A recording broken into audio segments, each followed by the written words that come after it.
Assalamualaikum warahmatullahi wabarakatuh. Perkenalkan, nama saya Reza Uliasmi.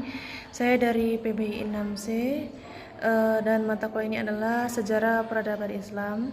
Pada kesempatan kali ini saya ingin membuat video presentasi atau video penjelasan tentang sebuah video YouTube yang di-share oleh dosen saya mengenai menyika puncak kejayaan kemuliaan peradaban Islam. Puncak tak tertandingi peradaban Islam. Yang pertama membahas tentang kejayaan peradaban Islam pada menit 00 sampai menit kedua. Peradaban Islam pernah mencapai puncak kejayaan bukan hanya bermanfaat bagi umat muslim tapi juga non-muslim. Nah, selanjutnya pada menit kedua 24 saat pengepungan Konstantinopel, orang Kristen lebih memilih pemerintahan Muslim karena merasakan keadilan dan kedamaian. Itu sampai menit ke-4. Sedangkan menit 4 sejarawan Prancis menyesalkan kekalahan Muslim di pertempuran Tours karena Eropa jadi kehilangan akses pada ilmu pengetahuan Muslim. Itu. Pada menit 5.34 sampai menit ke-8 itu membahas peradaban Islam sudah mengenal ilmu kebersihan, sementara orang Eropa waktu itu bahkan belum bisa menjaga kebersihan dasar seperti mandi dan lain-lain. Nah, pada menit 8.14 itu membahas tentang hukum Islam dan lingkungan. Hukum Islam menjamin kesejahteraan semua orang termasuk non-muslim dan juga memperhatikan lingkungan. Itu dia bahas sampai menit ke-9. Sedangkan menit ke-9 lewat 15 detik itu membahas tentang Nabi Muhammad menjelaskan perbedaan orang beriman yang wafat istirahatnya untuk dirinya dan orang zalim yang wafat istirahat bagi masyarakat. Itu sampai menit ke-11. Sedangkan menit 11 lewat 28 detik, umat Islam sejak dulu mempertimbangkan teknologi, kebutuhan manusia dan dampak lingkungan secara seimbang. Itu sampai menit ke-13. Menit 13 lewat 51 dan seterusnya membahas Islam mencegah teknologi yang membawa bahaya atau kerusakan moral dengan beberapa inovasi modern. Selanjutnya, pada menit 16, Umar bin Abdul Aziz memimpin teladan, membentuk kementerian khusus untuk menampung keluhan rakyat kecil.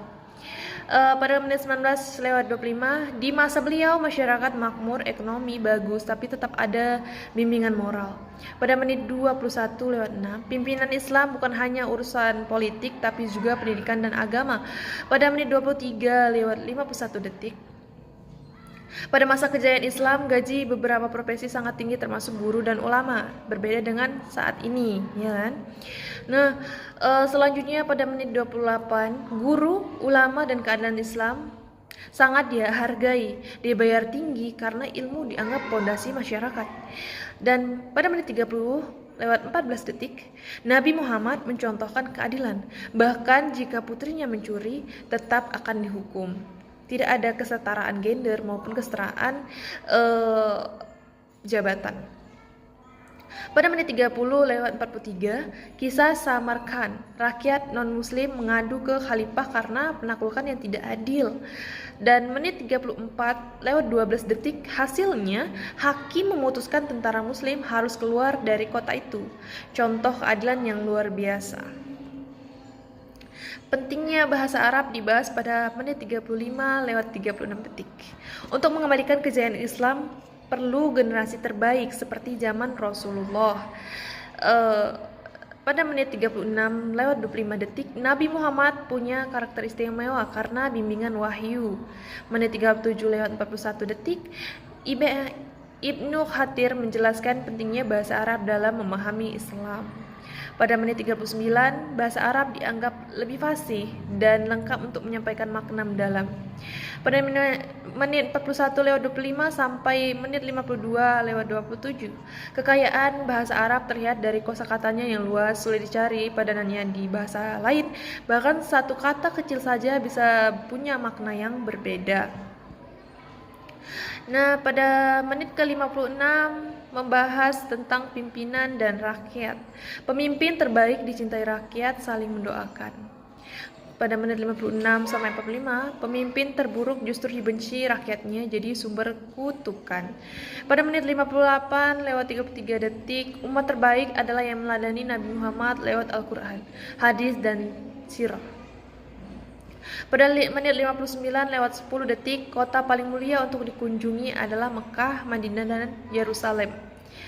Pada jam ke satu jam, masjid waktu mulia dan keteguhan iman adalah tempat terbaik untuk pendidikan dan pengembangan iman, bukan pasar. Kan? Pada jam ke-1 lewat 2 menit lewat 50 detik, Al-Quran diturunkan pada bulan Ramadan. Juga ada waktu istimewa seperti hari Arafah. Pada waktu ke 1 jam lewat 4 menit lewat 49, kisah sahabat Amir bin Jamuh, meski tubuhnya cacat, ia tetap berjuang di medan perang karena imannya yang kuat. Pada waktu ke 1 jam lewat 12 menit lewat 40 detik, banyak literatur Islam yang berharga belum diterjemahkan. Jadi belajar bahasa Arab adalah sebuah kunci.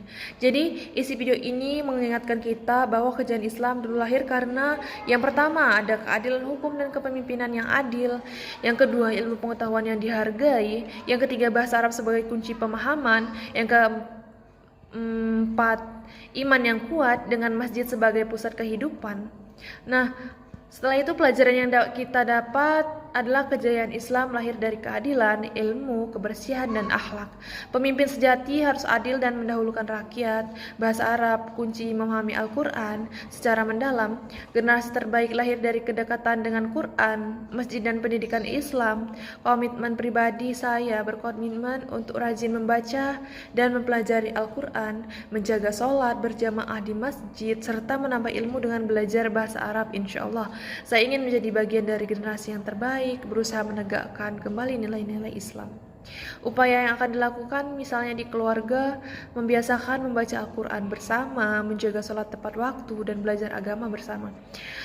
Untuk di masyarakat, mengajak teman dan tetangga untuk cinta masjid serta kegiatan Islami.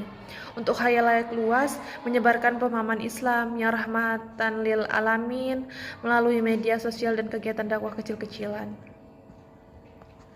Mungkin itu saja yang dapat saya presentasikan mengenai video tersebut. Kurang lebih saya mohon maaf karena namanya manusia pasti adanya kekhilafan, karena video yang ditonton 1 jam membuat sedikit kelelahan untuk mencatat poin-poin penting tersebut. Sekian dari saya, and assalamualaikum warahmatullahi wabarakatuh.